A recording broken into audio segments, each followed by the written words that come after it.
Crito is a dialogue written by Plato in which the main characters are Socrates and Crito, an old friend of Socrates. The dialogue takes place in Socrates' prison cell, where he is awaiting execution for his alleged crimes. In the dialogue, Crito visits Socrates in prison and urges him to escape, arguing that it would be both just and honorable for Socrates to do so. Crito argues that if Socrates stays in prison, he will be put to death unjustly, and that Socrates has a duty to himself and his family to escape. However, Socrates disagrees with Crito's arguments and explains his reasons for staying in prison. One of Socrates' main arguments is that he has always believed in obeying the laws of the state and that he has a duty to obey them. He argues that the laws have protected him throughout his life and that he cannot now turn against them. Socrates also believes that if he were to escape, it would be an act of injustice and that he would be acting unjustly.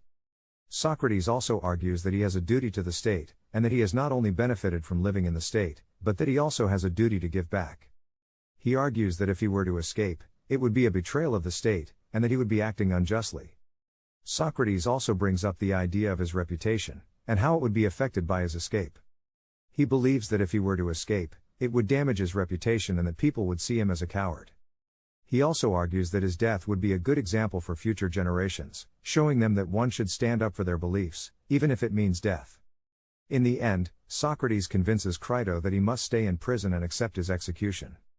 The dialogue raises important questions about the nature of justice and the relationship between the individual and the state, and it continues to be widely read and studied.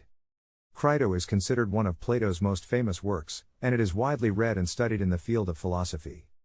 It highlights Socrates' idea of civil disobedience and his belief in the rule of law. It also reflects Plato's own thoughts on the duty of citizens to obey the laws of the state, even if they believe those laws to be unjust. It also examines the concept of moral responsibility and the importance of living an ethical life. The dialogue serves as a reminder of the importance of standing up for one's beliefs, even in the face of adversity, and the importance of considering the greater good in one's actions. Subscribe the channel for more videos.